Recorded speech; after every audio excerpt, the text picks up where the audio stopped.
I am going to try to answer some of these questions in here.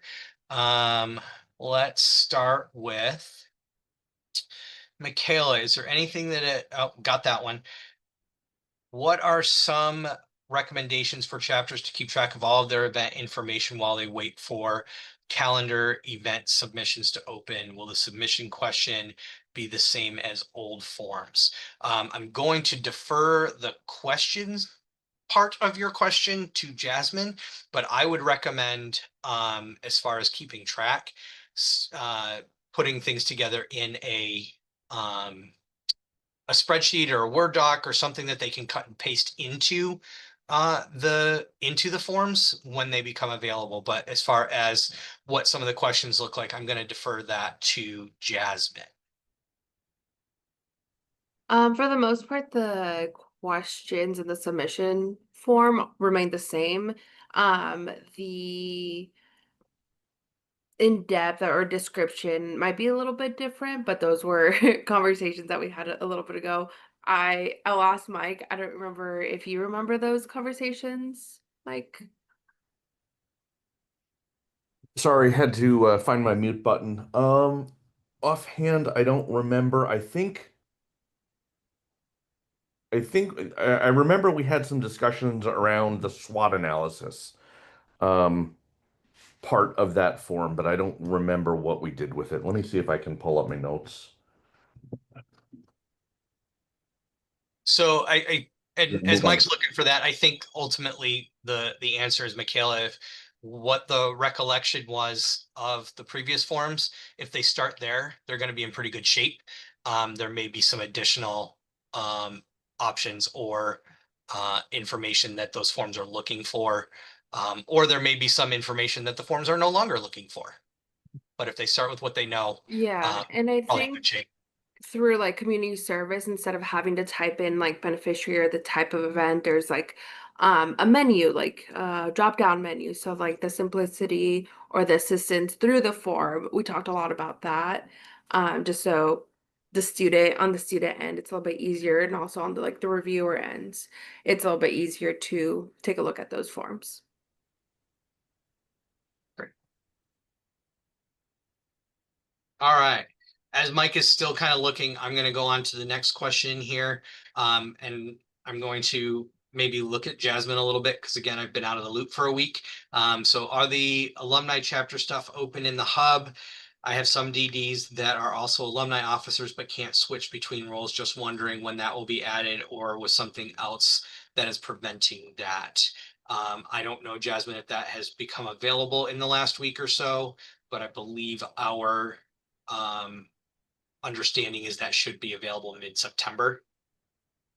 And I'm getting a nod from Jasmine. So about mid-September, Seth, and anybody else who's looking for alumni chapter information and access and usage within the hub, probably mid-September. So I would think, gosh, it's the 7th already. I think within the next couple of weeks is the intention.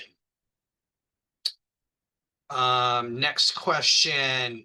Will a contact module be coming soon so chapters and volunteers can pull contact info, excuse me, for officers at other chapters?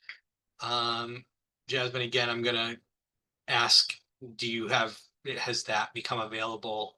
I believe that's different than the radius report. So, Tim, to answer your question, it does not look like that is available yet. We will follow up with our team and see if we can get a timeline for you on that. There used to be a way to pull info for certain office within a region, like all the presidents in the region. Is that feature coming back, Sarah? We believe that that functionality, whatever it looks like in old hub, will be similar in new hub and have that same type of functionality. It'll just look different. It'll look spiffier. Wow, I'm old. I said spiffy. So that should still be available as a functionality from a regional perspective as well. Let's see.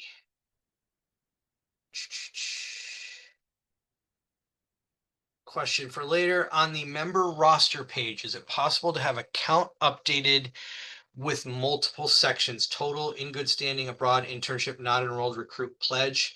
That way a chapter knows immediately what the actual roster quorum is for quorum purposes, how many recruits need to be completed their profiles, how many out of the total brothers versus pledges. That total members does not tell the actual full picture. Great suggestion, Tim. I will put it on the list for the team or for the I team to consider and see if that is something that can be done. I would not anticipate that happening anytime soon, as there's other pieces that are still coming and have higher priority. But we will put that on the list and bring it up to the IT and implementation team. So great question, and thanks for that suggestion. Let's see.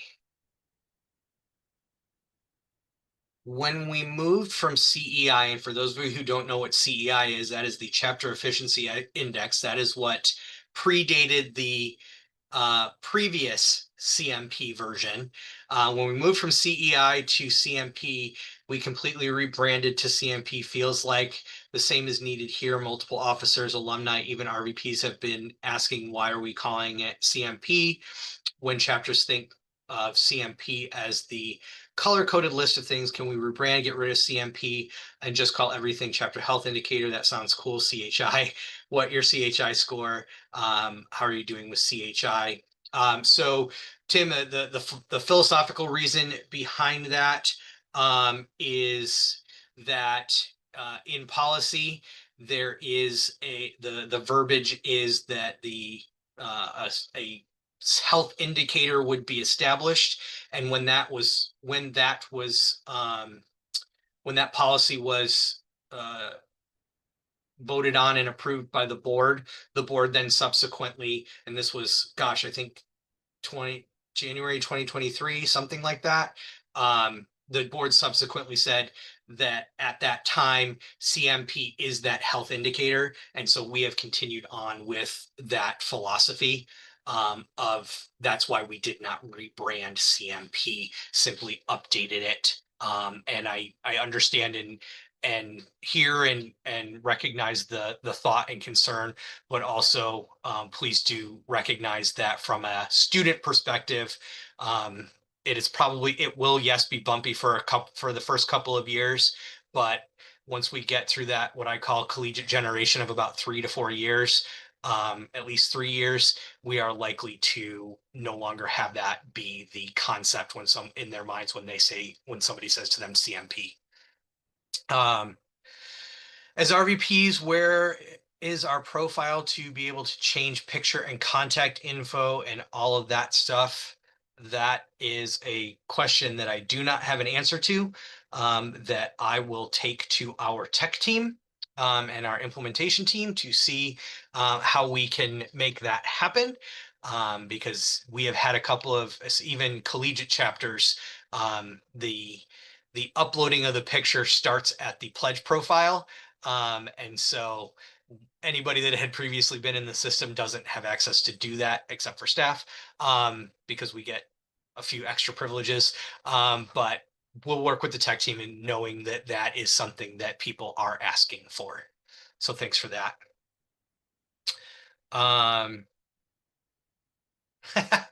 All right, that is all of the questions that, oh, I got another one. Other RPPs, they said there used to be a way to email chapters offices directly through the hub. Are we getting that? Sarah, my understanding is that yes, that is probably still going to be a functionality, and I can't tell you when that might be available. I anticipate that any functions that you had in previous hub, you should have in new hub eventually. Great question. But I think that's all the questions that I've got here. If anybody's got any other questions, please feel free to speak up. I've got an O from Tim, so I think I'm waiting on something. Tim, you can unmute and ask the question. Pledge dates in the report for regional level not populating. Thank you for bringing that to our attention. We will bring that up to the tech team and implementation team to see if we can get that bug fixed. All right.